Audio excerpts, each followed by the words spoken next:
নমস্কার। খবরের অন্তরালের খবর নিয়ে ক্যালকাটা ডায়ালগস থেকে মনোজ দাস বলছি। বাংলাদেশের উত্তরাঞ্চল রংপুর এবং বিশেষ করে রংপুরের গাইবান্ধার পলাশবাড়ি, এই নামগুলো এখন শুধু একটি উপজেলা বা জেলা হিসেবে সীমাবদ্ধ নেই।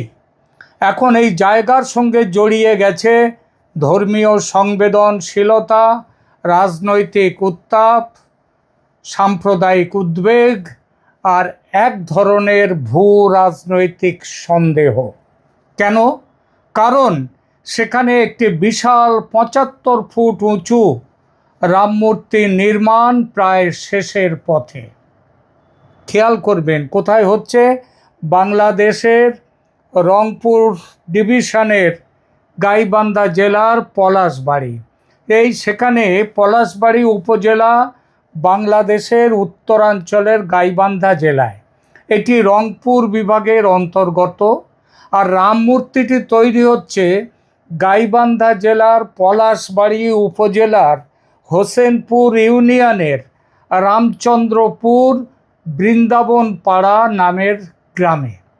স্থানীয় সমাজসেবক হরিদাস বাবুর উদ্যোগে এই বৃহৎ ধর্মীয় প্রকল্পটি শুরু হয়েছে 2024 সালের আগস্টে। খেয়াল করবেন আবার তারিখটা, 2024 সালের আগস্ট, যে বছর যে মাসে 5ই আগস্ট শেখ হাসিনার সরকারের পতন হয়েছিল। সেই দিন, তারপর থেকে সেই মাসেই শুরু হয় নির্মাণ প্রায় শেষের পথে। আর এই নির্মাণকে ঘিরে শুধু স্থানীয় স্তরে নয়, দেশের নানা মহলে শুরু হয়েছে তুমুল বিতর্ক। কেউ বলছেন এটা হিন্দু সম্প্রদায়ের ধর্মীয় অধিকার ও সাংস্কৃতিক প্রকাশ। আবার কেউ বলছেন এত বড় প্রকল্প এই সময়ে, এই অঞ্চলে, এই বাস্তবতায় একেবারেই স্বাভাবিক নয়। এমনকি কেউ আরও এক ধাপ এগিয়ে গিয়ে বলছেন এর পেছনে আন্তর্জাতিক মদত আছে, বিশেষ করে ভারতের কোনো কৌশলগত স্বার্থ এর মধ্যে আছে।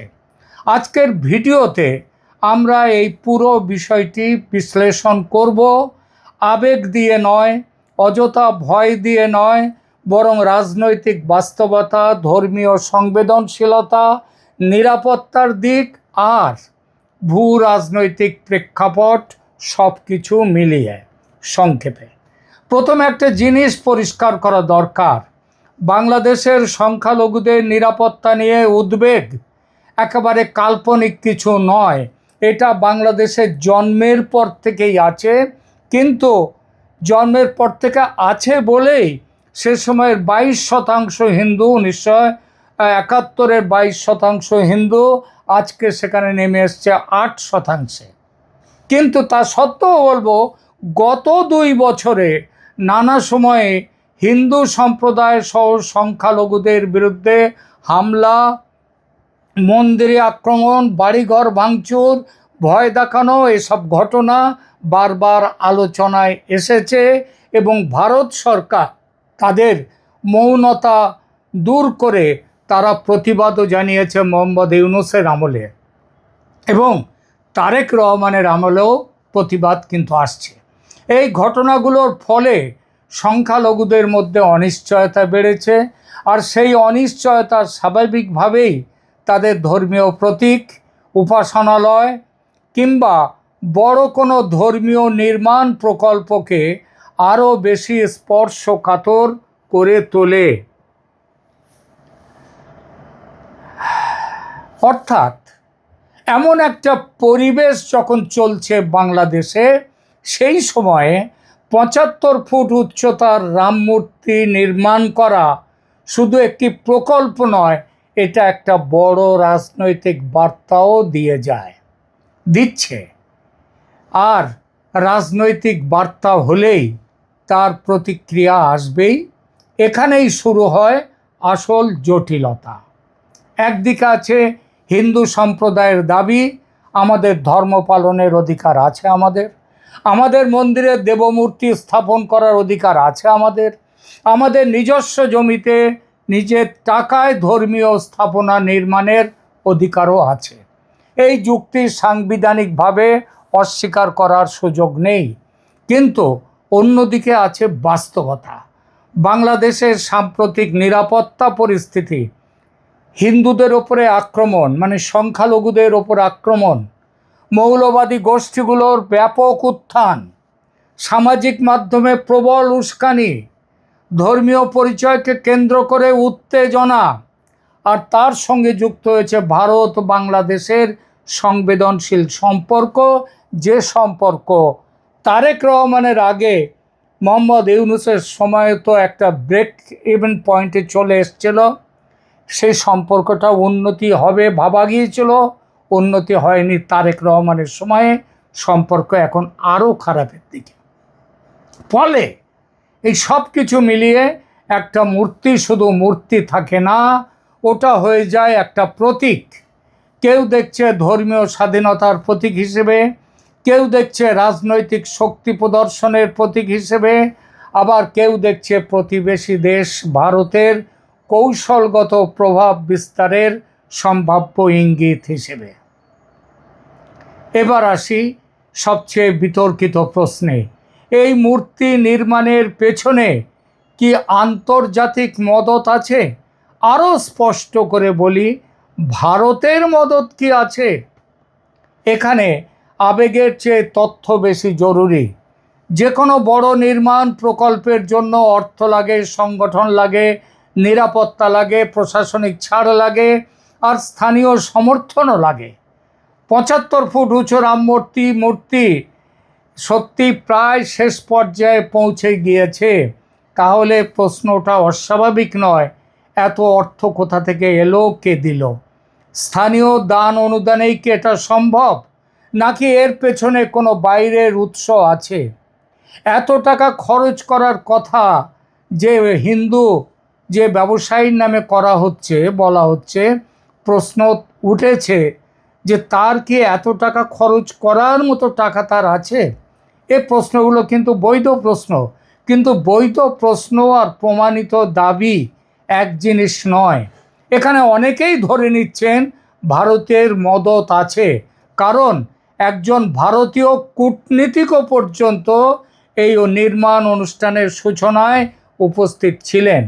যে কারণে বাংলাদেশের ভেতরে কিছু রাজনৈতিক গোষ্ঠী ভারত বিরোধী বা ভারত ভীতিমূলক ব্যাখ্যা দিচ্ছে।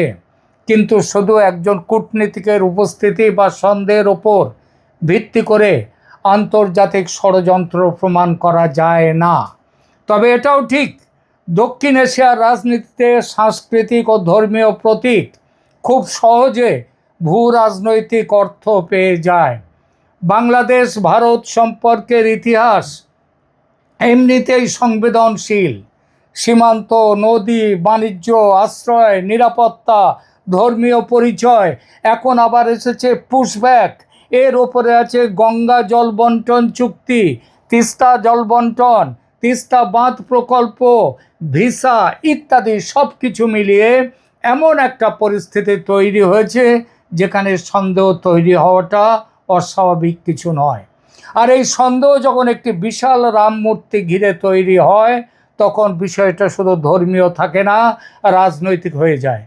আর রাজনৈতিক হলে তা নিরাপত্তার প্রশ্নেও পৌঁছে যায়। এবার আর একটা গুরুত্বপূর্ণ প্রশ্ন, ইসলামী মৌলবাদীরা কি সত্যিই শক্তি সঞ্চয় করেছে বাংলাদেশে? অনেক পর্যবেক্ষক বলছেন হ্যাঁ, শুধু ভারতের নয়, বাংলাদেশেও বলছেন, এবং বাংলাদেশের বাইরে বিশ্বের অন্যত্রও পর্যবেক্ষকরা বলছেন হ্যাঁ, বাংলাদেশে মৌলবাদী ইসলামী শক্তিরা শক্তি সঞ্চয় করেছে বিপুলভাবে, যার জন্যে মোহাম্মদ ইউনূসের অবদান, এবং এখন অবদান হচ্ছে তারেক রহমান সরকারের। সাম্প্রতিক সময়ে কিছু সংগঠন, কিছু বক্তা, কিছু অনলাইন অ্যাক্টিভিস্ট এবং কিছু রাজনৈতিক ধর্মীয় গোষ্ঠী প্রকাশ্যে অনেক বেশি আক্রমণাত্মক ভাষা ব্যবহার করছে হিন্দুদের বিরুদ্ধে, ভারতের বিরুদ্ধে। তারা মন্দির ভাঙার হুমকি দিচ্ছে, মূর্তি গুড়িয়ে দেওয়ার ঘোষণা করছে, তৌহিদি জনতার নামে রাস্তায় নামার কথা বলা হচ্ছে ভারত অভিযান করো। এগুলো সাধারণ ধর্মচর্চা নয়। তারা শুধু রাম মূর্তি ভেঙে ফেলার কথা বলছে না, তারা ভারতের বিরুদ্ধে যুদ্ধ ঘোষণা করছে। মোদি, অমিত শাহ, শুভেন্দু অধিকারীকে হত্যার কথাও বলছে, ভারতে ইসলামী রাজ প্রতিষ্ঠার কথা বলছে, আর গ্রেটার ইসলামিক বাংলাদেশ গঠনের কথা পশ্চিমবঙ্গকে নিয়ে আরও কিছু রাজ্যের কিছু কিছু টুকরো নিয়ে করবার কথা। এটা তো সবাই জানে, এটা তো স্বয়ং মোহাম্মদ ইউনূস পর্যন্ত দেখিয়ে দিয়ে গেছেন, প্রমাণ করে দিয়ে গেছেন। এই সবগুলো হচ্ছে উগ্র রাজনীতির ভাষা। এখানে সবচেয়ে উদ্বেগের জায়গা হলো যখন ধর্মকে রাজনীতির অস্ত্র হিসেবে ব্যবহার করা হয়, তখন সংখ্যালঘুরা শুধু ভয় পায় না, রাষ্ট্রের ওপর আস্থাও হারাতে শুরু করে। রাষ্ট্র যদি তাদের নিরাপত্তা দিতে না পারে, তাহলে বড় ধর্মীয় নির্মাণ প্রকল্প তাদের কাছে সাহসী উদ্যোগ হয়ে দাঁড়ায় অবশ্যই, কিন্তু একই সঙ্গে বিরাট বড় ঝুঁকিপূর্ণ হয়ে যায়। এই দ্বৈত বাস্তবতা খুব স্পষ্ট। একদিকে হিন্দুদের গর্বের প্রকাশ, আমরা মন্দির তৈরি করব, অন্যদিকে আতঙ্ক, আমাদের প্রিয় শ্রীরামের মূর্তি ভেঙে ফেলবে কিনা, মন্দির অপবিত্র করবে কিনা। আর এই আতঙ্ক থেকেই জন্ম নেয় নানা ধরনের গুজব, ষড়যন্ত্র তত্ত্ব, রাজনৈতিক অতিরঞ্জন। যেমন কেউ বলছেন এই মূর্তি নাকি কেবল ধর্মীয় নয়, বরং ভারতীয় কৌশলগত স্বার্থের অংশ। কেউ বলছেন এই মূর্তির কোনো ক্ষতি হলে ভারতের রংপুর সংক্রান্ত কোনো অজুহাত, মানে আরও স্পষ্ট করে বলি, ভারত কার্নাড নামে যে কৌশলবিদ, যাকে নিয়ে আমি গতকালই একটি ভিডিও করেছি, যারা দেখেননি তারা দেখে নেবেন, যে রংপুরকে ভারতের অন্তর্ভুক্ত করার জন্যে আমাদের কৌশলবিদ ভারত কার্নাড তিনি কি বলেছেন।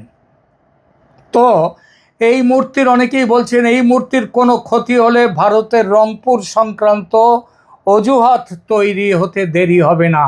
মনে রাখতে হবে, ভারতের বর্তমান সরকারের অন্যতম তাত্ত্বিক পরামর্শদাতা ভারত কার্নাড, যার কথা বলছি, গতকালও বলেছি, বারবার বলছেন শিলিগুড়ি করিডর মজবুত করতে ও চওড়া করতে ভারতের উচিত এই মুহূর্তে রংপুর ডিভিশনকে দখল করে ভারতের সঙ্গে জুড়ে নেওয়া। আর মনে রাখতে হবে, এই বিশাল রাম মূর্তি এবং সনাতন ধর্মীয় কমপ্লেক্সটি তৈরি হচ্ছে সেই রংপুর ডিভিশনে। আরও একটি কথা বলি, ভারত সরকার এই যে শিলিগুড়ি করিডরের যে অংশ, ওই অংশকে পশ্চিমবঙ্গ থেকে বিচ্ছিন্ন করে ভারতের সাথে যুক্ত করার কথা বলছেন। ভারত সরকারের ডাইরেক্ট অর্থাৎ কেন্দ্রশাসিত অঞ্চল হিসেবে সেইটা তৈরি করবার চেষ্টা করছেন। এটা মমতা ব্যানার্জির সময় হয়েছিল, কারণ মমতা ব্যানার্জি স্পষ্টভাবেই ছিলেন বাংলাদেশের ওই রাজনীতির সপক্ষে। কিন্তু এখন মমতার সরকার চলে গেছে, এখন এসছে শুভেন্দু অধিকারীর সরকার, বিজেপি সরকার। এখন হয়তো বাংলাদেশের এই যে শিলিগুড়ি করিডর সন্নিবিষ্ট এই যে অঞ্চলটা, এই অঞ্চলটাকে হয়তো অত তাড়াতাড়ি ভারত সরকার কেন্দ্রশাসিত অঞ্চল নাও করতে পারে, তবে করতেও পারে ভবিষ্যতের কথা মনে রেখে। মনে রাখতে হবে, এই বিশাল রাম মূর্তি এবং সনাতন ধর্মীয় কমপ্লেক্সটি তৈরি হচ্ছে এই রংপুর ডিভিশনেই। এখানে রাধাকৃষ্ণের মন্দির ও কালীমাতার মন্দির তৈরি হয়েছে, একই সঙ্গে রাম মূর্তির সঙ্গে তৈরি হচ্ছে 28 ফুটের আদি যোগী শিব মূর্তি এবং 53 ফুটের ভগবান কৃষ্ণ মূর্তি, এবং তার সঙ্গে এই ভগবান শ্রীরামের 75 ফুটের মূর্তি বাংলাদেশে। অর্থাৎ এক কথা, ইসলামী বাংলাদেশের বুকে বিশাল একটা মন্দির কমপ্লেক্স তৈরি করে যেন ওখানকার হিন্দুরা চ্যালেঞ্জ ছুড়ে দিচ্ছে সেখানকার মৌলবাদীদের প্রতি। বিষয়টা কিন্তু আদৌ ছোট নয়। প্রশ্ন উঠছে, এই সাহস সেখানকার হিন্দুরা পেল কি করে? আরও একটা প্রশ্ন, শেখ হাসিনার আমলে এই সব মূর্তি নির্মাণের পরিকল্পনা পাশও হয়েছিল, কিন্তু কাজ শুরু হয়েছে তার পতনের পর এবং ঝড়ের গতিতে সম্পন্ন হওয়ার পথে সেই কাজ। উদ্বোধন এই জুলাই মাসে। এই সাহস কি অবাক করার মতো নয়? আর এটা অনুমান করেই অনেকেই এমনও বলছেন শিলিগুড়ি করিডর নিরাপদ করতে ভারত এই পরিকল্পনা তৈরির পশ্চাতে। এই মূর্তি ও মন্দিরের ক্ষতি হলে রংপুর দখলে দেরি করবে না ভারত ভবিষ্যতে আরও কঠোর পদক্ষেপও নিতে পারে। এসব কথার মধ্যে কিছু বাস্তব ভৌগোলিক উদ্বেগ আছে ঠিকই, জল্পনা আছে, কিন্তু বাস্তবতাকেও অস্বীকার করা যায় না। শিলিগুড়ি করিডর ভারতের জন্য অবশ্যই কৌশলগতভাবে গুরুত্বপূর্ণ, কিন্তু সেটাকে সরাসরি রংপুর দখল বা বাংলাদেশ অভিযান কথায় নামিয়ে আনা, এটা এই মুহূর্তে রাজনৈতিক জল্পনা বলা যেতেই পারে। আন্তর্জাতিক আইন, কূটনীতি, সীমান্ত বাস্তবতা এসব বিষয় এত সরল নয়। কোনো মন্দিরে হামলা হলেই একটি রাষ্ট্র আরেকটি রাষ্ট্রের ভূখণ্ডে অভিযান চালাবে, এটা বাস্তব নীতি নয়। তবে সে সম্ভাবনা উড়িয়ে দেওয়াও যায় না। বিশেষত সেখানকার মন্দির, সেই মন্দির রক্ষা করতে গেলে হিন্দুদের উপরেও আক্রমণ আসবে, অনেক হতাহত হতেই পারে। এই হতাহত হলে ভারত হাত গুটিয়ে আর বসে থাকবে না, কারণ এই ভারত, মোদির ভারত সেই পুরনো ভারত নয় যেখানে মেরেছ কলসির কানা তাই বলি কি প্রেম দেব না, এই ভারত আর নেই। সবচেয়ে বড় কথা, বাংলাদেশে রাম মূর্তির গায়ে হাত পড়লে তার প্রতিক্রিয়া ভারতের জনগণের মধ্যেও নিদারুণ হবে, এটা বললে একদম ভুল নেই। তাহলে আসল সমস্যাটা কোথায়? সমস্যাটা তিনটি স্তরে। প্রথমত, সংখ্যালঘুদের নিরাপত্তা সংকট। বাংলাদেশে হিন্দু সম্প্রদায়ের বড় অংশ এখনও নিরাপত্তাহীনতা অনুভব করে এবং দিন দিন তাদের নিরাপত্তাহীনতা বাড়ছে এই ইউনূসের আমলে এবং তারপরে তারেক রহমান সরকারের আমলে।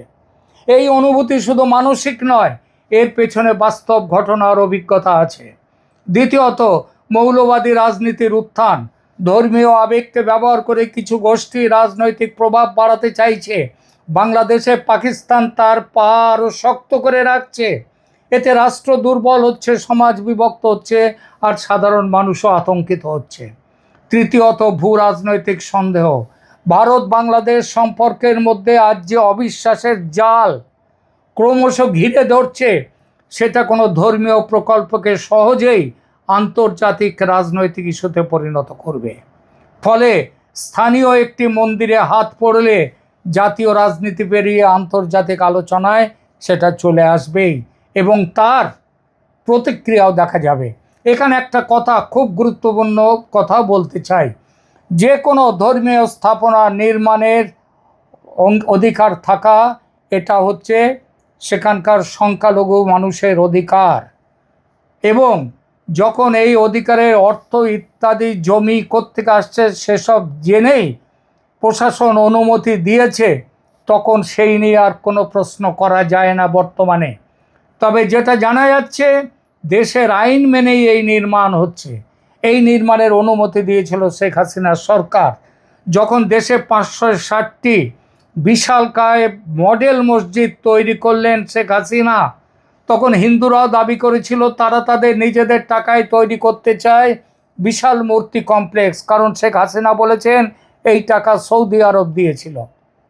সুতরাং হিন্দুরা যখন বলল যে তারা নিজেদের টাকায় তারা মন্দির করবে, নিজেদের জমিতে, নিজেদের ক্ষমতায়, শেখ হাসিনা তার আইন মেনেই সেটাকে পাশ করে গিয়েছেন।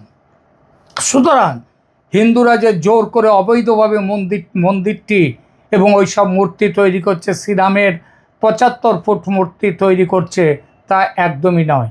এই পরিস্থিতিটা আমাদের কিভাবে দেখা উচিত? আমি মনে করি এইখানে এই মন্দির, সেটা নিরাপত্তার ব্যবস্থা সরকারকে করতে হবে। মন্দির, মূর্তি, মসজিদ, গির্জা সব ধর্মীয় স্থাপনায় রাষ্ট্রের সুরক্ষার মধ্যে থাকা উচিত। আর ধর্মীয় স্থানে হামলা মানে শুধু একটি স্থাপনায় আঘাত নয়, তা সমাজের সম্পূর্ণ সংখ্যালঘুদের ওপর আঘাত। তৃতীয়ত, আরেকটি কথা হচ্ছে রাজনৈতিক দায়িত্বশীলতা। হিন্দু বিদ্বেষ, মুসলিম বিদ্বেষ, ভারত বিদ্বেষ বা সাম্প্রদায়িক উস্কানি, এগুলো দিয়ে সাময়িক রাজনীতি করা যায় তা, কিন্তু দীর্ঘমেয়াদে রাষ্ট্র ধ্বংস হয়। যারা ধর্মীয় সংবেদনশীলতাকে ঘিরে ভোটের খেলা খেলতে চাইছে বাংলাদেশে, তাদের বিরুদ্ধে জনমত তৈরি হবে। এবং মনে রাখতে হবে, তাদের দিকে কিন্তু নজর রেখে দিয়েছে সমস্ত ভারত, তো দেখে দিয়েছে ভারতের জনগণও। বাংলাদেশ এখন একটা সময় পার করছে যেখানে প্রত্যেকটি ধর্মীয় প্রতীক, প্রতিটি সংখ্যালঘু ইস্যু, প্রতিটি ভারত সম্পর্কিত সংবাদ সব কিছুই অবিশ্বাসের চোখে দেখা হচ্ছে। এই পরিবেশে ৭৫ ফুটের রাম মূর্তি শুধু একটি ভাস্কর্য নয়, এটা হয়ে গেছে রাষ্ট্র, ধর্ম, পরিচয় আর ভূ রাজনীতির সংযোগ স্থল। তার নিরাপত্তা নিশ্চিত করতে হবে বাংলাদেশ সরকারকে। তাদেরকে মনে রাখতে হবে, ভারতের মানুষ শ্রীরামের মূর্তির অমর্যাদা সহ্য করবে না। যদি সে দুঃসাহস কারো হয়, মানে কোনো মৌলবাদী শক্তির হয়, তবে তার খুব বড় মূল্য দিতে হবে। রামের গায়ে হাত পড়লে ভারতের জনতা বিপুল বিক্ষুব্ধ হবে, এটা মানতেই হবে। আর রংপুর অভিযান তখন কিন্তু হয়ে উঠবে এক বাস্তবতা। তাদের বিরুদ্ধে লড়াই ফেসবুকে হবে না, সামাজিক মাধ্যমে লড়াই হবে না, লড়াই হবে সরাসরি গুলি গোলা বন্দুকে। এখনকার মতো এখানেই রাখছি, ধন্যবাদ।